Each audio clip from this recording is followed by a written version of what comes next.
Thank you so much.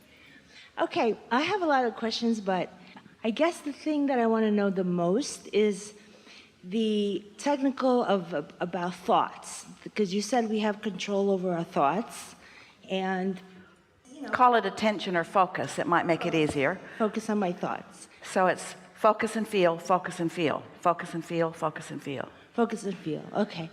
So I'm just wondering, like, I've had like certain situations where there was a situation going on and I wanted something totally different, right? And I started thinking about the different that I wanted to create, But this is the distinction that is a sort of new emphasis in the conversations we're having these days, because the situation created what you want, and now you want to tune into it to receive it. Because if you think too hard about what you want from this place of disconnection, then you don't start moving toward what you want. Does that make sense? Esther, before the chime, was sitting behind the curtain waiting to hear it, and she has a notepad that she basks with before the gatherings, and since she's been segment intending, she wrote segment Los Angeles number 3. That's what the segment is. And then she wrote as her segment intentions, quiet my mind and reach Abraham and follow the impulse. Isn't that interesting? That's the formula for all moments in time. Tune in and follow the impulse. The impulse about where to point, the impulse about what to say. In other words, she's not trying to figure it out. She didn't sit back there and think, what are we going to talk about in segment 3? She didn't even think, how would I like it to go? She didn't even think, I want this to be way more fun, or I want there to be more girls in the chair. You're thinking that, but she wasn't. Her intention was to quiet her mind and follow the impulse, you see. But she understands that all of the work's been done, that all of her intentions are in the vortex and that all of yours are. She knows that this gathering has been accomplished, and now it's just a matter of all of us collectively receiving it. You see what we're getting at? Mm-hmm. So if I'm thinking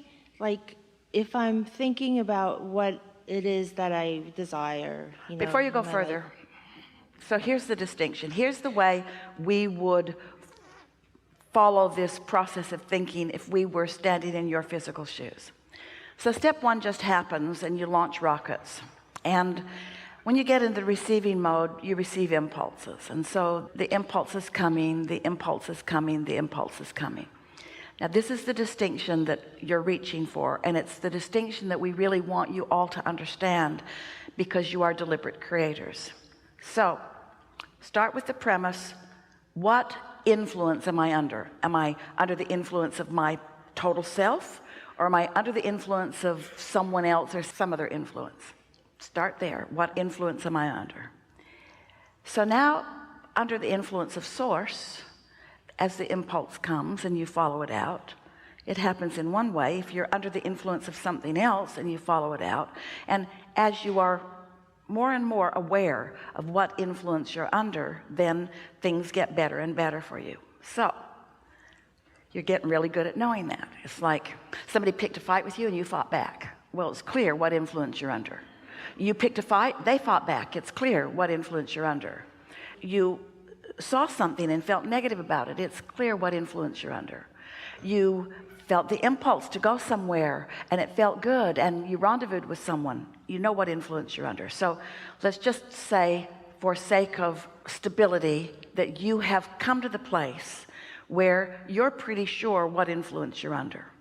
So now, if you know you're tuned in, tapped in, turned on, and you're beginning to receive some impulses, and then you want to ponder that or think about that, that is the most pleasurable way of co-creating that could exist in all of the world. It's like, you know, when you collaborate with someone and you're on the same wavelength and they say this and you say this, you have that in your social settings where you know you're really clicking, really clicking, really clicking, and it just gets more fun and more wonderful and more insightful. So when you know you're under that influence, then as thoughts occur to you, speak them. And even if you want to, reach for more thoughts, because that's what collaboration is. But if you have gotten really good at ascertaining whether you're under the influence of source or something else, and you know it's something else, then that's not the time to think, because it will just get bigger and badder. So we understand, in the beginning we called this the science of deliberate creation, and you all did what you human beings do. You made it a lot of work. You said cancel, try to suck back your thoughts before law of attraction could get hold of them. You thought too much before you were sure where you were. It's like picking up the stick and trying to fix it, and you're on this end of it. You just want to be clear about where you are before you decide to think. It's like when you're in your car and you have an open road and you want to push on the gas and go really fast.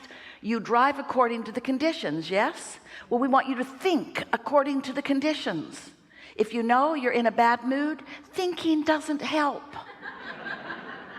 You just stew and writhe in your juices and make it worse. And it's not all for nothing, because you do contribute to your vortex and you do ask for more things.